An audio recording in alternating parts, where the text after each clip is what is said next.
ഓം ശരവണ ഭവ. എല്ലാവർക്കും കാർത്തികേയം യൂട്യൂബ് ചാനലിലേക്ക് സ്വാഗതം. നിങ്ങളുടെ ജീവിതത്തിലെ ഏറ്റവും വലിയ പ്രശ്നം എന്താണ്? കടം, അസുഖം, ശത്രുദോഷം, പണമില്ലായ്മ. ഇന്ന് ഞാൻ പറയാൻ പോകുന്ന ഈ ഒരു മൂന്നാംപിറ രഹസ്യം നിങ്ങളിത് ചെയ്തു കഴിഞ്ഞാൽ നിങ്ങൾക്കുള്ള പ്രശ്നം അതെന്താണെങ്കിലും 48 മണിക്കൂറിനുള്ളിൽ മാറി നമ്മുടെ ജീവിതത്തെ തന്നെ മാറ്റി മറിക്കുന്നതായിരിക്കും. ഇത് 3 വർഷത്തിൽ ഒരിക്കൽ മാത്രം വരുന്ന പുരുഷോത്തമ അല്ലെങ്കിൽ അധിക മാസത്തിലെ മൂന്നാംപിറയാണ്. ഭഗവാൻ മഹാദേവനും മഹാവിഷ്ണുവിനും ഒരുപോലെ പ്രാധാന്യമുള്ള നാളത്തെ ദിവസം നിങ്ങൾ ഈ ഒരു കാര്യം മറക്കാതെ ചെയ്യുക. മൂന്നാംപിറ കണ്ടുകൊണ്ടോ അങ്ങനെ അല്ലെങ്കിൽ രാത്രി 12 മണിക്കുള്ളിലോ ഇത് ചെയ്താൽ മതിയാവും. മൂന്നാംപിറ എന്ന് പറഞ്ഞു കഴിഞ്ഞാൽ എന്താണെന്നുള്ളത് എല്ലാവർക്കും അറിയാം. കർത്തവാവ് കഴിഞ്ഞ് വരുന്ന 3-ാമത്തെ ദിവസം നമ്മൾ കാണുന്ന ആ ഒരു ചന്ദ്രനെയാണ് നമ്മൾ മൂന്നാംപിറ ചന്ദ്രദർശനം എന്ന് പറയുന്നത്. ഭഗവാൻ മഹാദേവൻ ശിരസിൽ ചൂടിയിരിക്കുന്ന ചന്ദ്രനാണ് എന്നതുകൊണ്ട് തന്നെ സാക്ഷാൽ ശിവഭഗവാന്റെ ആ ഒരു ദിവ്യ ദർശനമാണ് നമുക്ക് ലഭിക്കുന്നത്. അപ്പം 2026 മെയ് മാസം 18-ാം തീയതി തിങ്കളാഴ്ചയാണ് ഈ വർഷം മൂന്നാംപിറ വന്നിരിക്കുന്നത്. തിങ്കളെന്ന് പറയുന്നത് ചന്ദ്രനും ശിവഭഗവാനും ഒരുപോലെ പ്രാധാന്യമുള്ള ദിവസമായതുകൊണ്ട് തന്നെ പുരുഷോത്തമ മാസത്തിൽ വന്നിരിക്കുന്ന ഈ ഒരു മൂന്നാംപിറയ്ക്ക് വളരെയധികം പ്രത്യേകതകൾ കൂടിയിട്ടുണ്ട്. അതുമാത്രവുമല്ല, 3 വർഷത്തിൽ ഒരിക്കൽ വന്നിരിക്കുന്ന അധിക മാസത്തിൽ വന്നിരിക്കുന്ന മൂന്നാംപിറയുടെ യഥാർത്ഥ ശക്തി 90% ആൾക്കാർക്കും ശരിക്കറിയില്ല എന്നുള്ളതാണ് അതിൻ്റെ മറ്റൊരു പ്രത്യേകത. ചന്ദ്രൻ എന്ന് പറഞ്ഞു കഴിഞ്ഞാൽ കാരകനാണ്, മനസ്സിൻ്റെ കാരകൻ. മൂന്നാംപിറ ദിവസം ചന്ദ്രൻ ക്ഷയിക്കുന്നത് പോലെ തന്നെ നമ്മുടെ ദുഃഖവും കടവും രോഗങ്ങളും ഇല്ലായ്മയും ക്ഷയിച്ചു പോകും എന്നുള്ളതാണ് വിശ്വാസം. അതുമാത്രവുമല്ല, പുരുഷോത്തമ മാസത്തിൽ വരുന്ന ഈ മൂന്നാംപിറയ്ക്ക് 1000 മടങ്ങ് ശക്തിയുണ്ട്. നാളത്തെ ദിവസം നിങ്ങൾ ആരും തന്നെ മൂന്നാംപിറ ദർശനത്തെ മിസ് ചെയ്യരുത്. പീരിയഡ്സ് ആണെങ്കിലും പുലയാണെങ്കിലും വാലായ്മയാണെങ്കിലും നമുക്ക് മൂന്നാംപിറ ചന്ദ്രദർശനം ചെയ്യാവുന്നതാണ്.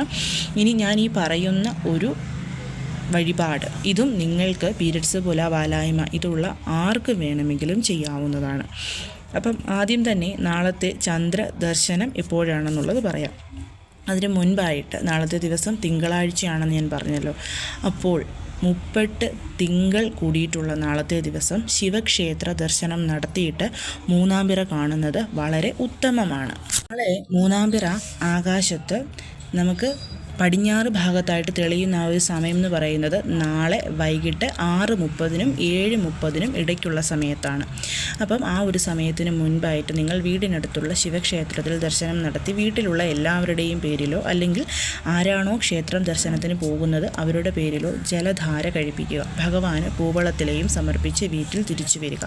തിരിച്ചു വന്നതിന് ശേഷം നമ്മൾ നമ്മുടെ വീട്ടിൽ നിന്ന് എങ്ങോട്ട് നോക്കിയാൽ, അതായത് നമ്മുടെ വീട്ടിൽ എവിടെ നിന്നാലാണോ പടിഞ്ഞാറ് ഭാഗം കാണുന്നത് ആ ഒരു ഭാഗത്തായിട്ട് നമ്മൾ പോയി നിൽക്കുക. ചന്ദ്രഭഗവാനെ കണ്ടു കഴിഞ്ഞാൽ ചന്ദ്രനെ നോക്കി കൈകൾ കൂപ്പി ഓം ചന്ദ്രമൗലീശ്വരായ നമഃ എന്നൊരു 3 പ്രാവശ്യം പറയുക. ശേഷം ഒരു ചില്ല് ബോട്ടിലിലോ അങ്ങനെ അല്ലെങ്കിൽ ഒരു ചില്ല് ഗ്ലാസ്സോ നിറയെ നമ്മൾ ജലമെടുക്കുക. ജലമെടുത്തിട്ട് ഒരു തുളസി ഇല നമ്മൾ അതിനുള്ളിൽ സമർപ്പിക്കുക.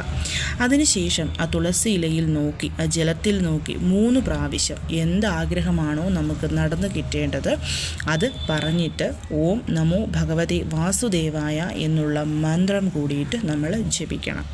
പുരുഷോത്തമ മാസമായതുകൊണ്ടാണ് നമ്മൾ ചന്ദ്രനെ നോക്കി തുളസി ഇല കൊണ്ട് ഈ ഒരു വഴിപാട് ചെയ്യുന്നത്.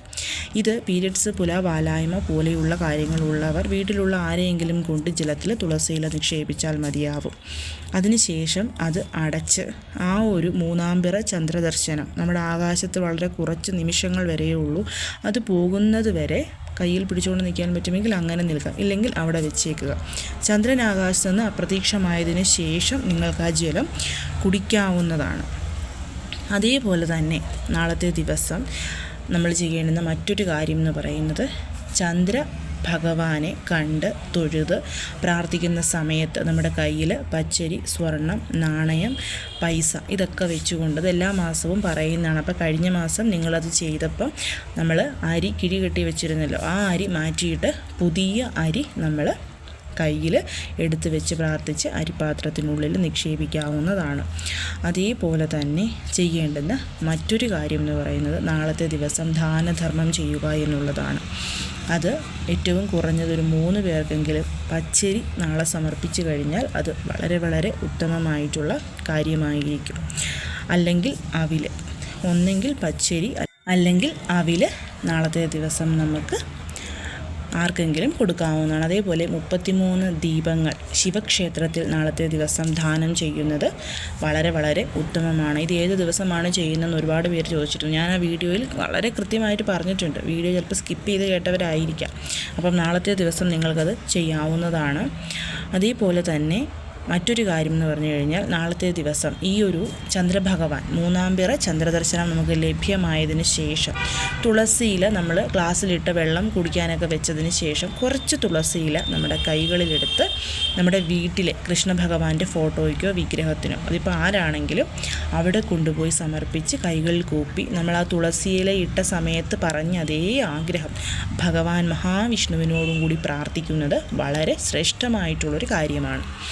അത് ചന്ദ്രഭഗവാൻ ആകാശത്ത് വന്നതിന് ശേഷം ഇനി ചന്ദ്രൻ ആകാശത്ത് കാണാൻ സാധിച്ചില്ല. ഇപ്പം നാട്ടിലൊക്കെ ചിലപ്പോൾ മഴ സമയമാണ്, മഴയൊക്കെ പെയ്തു, കാർമേഘം കാരണം കാണാൻ സാധിച്ചില്ലെങ്കിലും 6:30 to 7:30 ഈ ഒരു സമയത്ത് നിങ്ങൾ വെയിറ്റ് ചെയ്യണം. ചന്ദ്രനെ കാണുന്നുണ്ടോ എന്ന്. കണ്ടില്ല എന്നുണ്ടെങ്കിൽ നമ്മുടെ വീട്ടിലെ ശിവഭഗവാന്റെ ഫോട്ടോയിൽ ചന്ദ്രക്കലയുണ്ടാകും. അതിന് മുൻപിൽ പോയി നിന്ന് ഞാൻ ഈ പറഞ്ഞ ഇതേ കാര്യം നിങ്ങൾക്ക് ചെയ്യാവുന്നതാണ്. ഇനി അവസാനമായിട്ട് ചെയ്യേണ്ടുന്ന മറ്റൊരു കാര്യം എന്ന് പറയുന്നത് രാത്രിയിൽ കിടക്കാൻ പോകുന്നതിന് മുൻപായിട്ട് നമ്മൾ ചെയ്യേണ്ടുന്ന ഒരു കാര്യമാണ്. ഈ ഒരു കാര്യം എല്ലാ ജോലികളും കഴിഞ്ഞ് ഇപ്പോൾ കിടക്കാൻ പോകുന്നതിന് മുമ്പ് ഫോണോ ബുക്കോ ഒക്കെ വായിക്കുന്നവരാണെങ്കിൽ അതൊക്കെ കഴിഞ്ഞ് ഇതൊക്കെ മാറ്റിവെച്ച് നമ്മൾ കിടക്കാൻ പോകുന്നത് തൊട്ട് മുൻപായിട്ട് മാത്രം ചെയ്യേണ്ടുന്ന കാര്യമാണ്. അവിടെയും നിങ്ങൾ പീരിയഡ്സ് പോലെ വാലായ്മ പോലുള്ള യാതൊരു കാര്യങ്ങളും നോക്കേണ്ടുന്ന ആവശ്യമില്ല. നമ്മുടെ കയ്യിൽ ഒരല്പം പച്ചരി എടുക്കുക. പച്ചരി തന്നെ വേണം, വേറെ അരികളൊന്നും എടുക്കരുത്. ഇപ്പോൾ പച്ചരി എന്ന് പറയുമ്പം നമ്മൾ ഇഡ്ഡലി ദോശ ഉണ്ടാക്കാൻ പറ്റുന്ന മാത്രമല്ല, നമ്മുടെ ബസുമതി റൈസൊക്കെ ഉണ്ടല്ലോ, ബിരിയാണി റൈസ്, അതാണെങ്കിലും മതിയാവും. അത് നമ്മൾ കയ്യിലെടുത്ത് പിടിക്കുക. അതിന് ശേഷം ഒരൊറ്റ ആഗ്രഹം, നിങ്ങൾക്ക് എന്താണോ സാധിച്ചു കിട്ടേണ്ടത് ആ ഒരു ആഗ്രഹം, നിങ്ങൾക്ക് ജീവിതത്തിൽ സമാധാനം വേണം, എന്തെങ്കിലും ഒന്ന് ഹീലുണ്ടെങ്കിൽ അത് ഹീലാവണം, അങ്ങനെയുള്ള എന്ത് കാര്യവുമായിക്കൊള്ളട്ടെ അത് മാത്രം നമ്മൾ മനസ്സിൽ ഓർക്കുക. അത് ഓർത്തതിന് ശേഷം നമ്മൾ കിടക്കുന്ന ബെഡിന് അരികിലായിട്ട്, ഇപ്പം നമ്മൾ അടുക്കളയിൽ നിന്ന് പച്ചരി എടുത്തുകൊണ്ട് വരുന്ന ഒരു ചെറിയ പാത്രത്തിലായിരിക്കുമല്ലോ, അപ്പോൾ ആ പാത്രത്തിൽ തന്നെ ഇട്ട് ബെഡിന് അരികിലായിട്ട് വെച്ചിരിക്കുക. അതിനുശേഷം നമ്മൾ മനസ്സിൽ ഓർത്ത ആഗ്രഹം എന്താണെങ്കിലും അത് നടന്നു കിട്ടി. അത് നടക്കുന്ന വഴികൾ, ഇപ്പോൾ ഉദാഹരണം പറഞ്ഞു കഴിഞ്ഞാൽ നമ്മളൊരു വീട് വെക്കുകയാണെങ്കിൽ നമ്മൾ അതിന് സ്ഥലം മേടിക്കുന്നത്, അവിടെ വീടിന് വേണ്ടിയിട്ടുള്ള വസ്തുക്കൾ കൊണ്ട് ഇറക്കുന്നത്, വീട് ഓരോ ഘട്ടം ഘട്ടമായിട്ട് പണിയുന്നത്, ഹൗസ് വാമിങ്, ഗിഫ്റ്റുകൾ കൊണ്ട് തരുന്നത്, എല്ലാവരും നമ്മുടെ വീടിനെ കണ്ട് നല്ലതാണെന്ന് പറയുന്നത്, അങ്ങനെയുള്ള കാര്യങ്ങളൊക്കെ മനസ്സിൽ ചിന്തിച്ചുകൊണ്ട് നിങ്ങൾ ഉറങ്ങിയേക്കുക. പിറ്റേ ദിവസം രാവിലെ എഴുന്നേറ്റ് ആ അരി കാക്കയ്ക്കോ കിളികൾക്കോ ഏതെങ്കിലും മരത്തിൻ്റെ ചുവട്ടിൽ ഉറുമ്പുകൾക്ക് തിന്നാനായിട്ടോ ഇട്ടേക്കുക.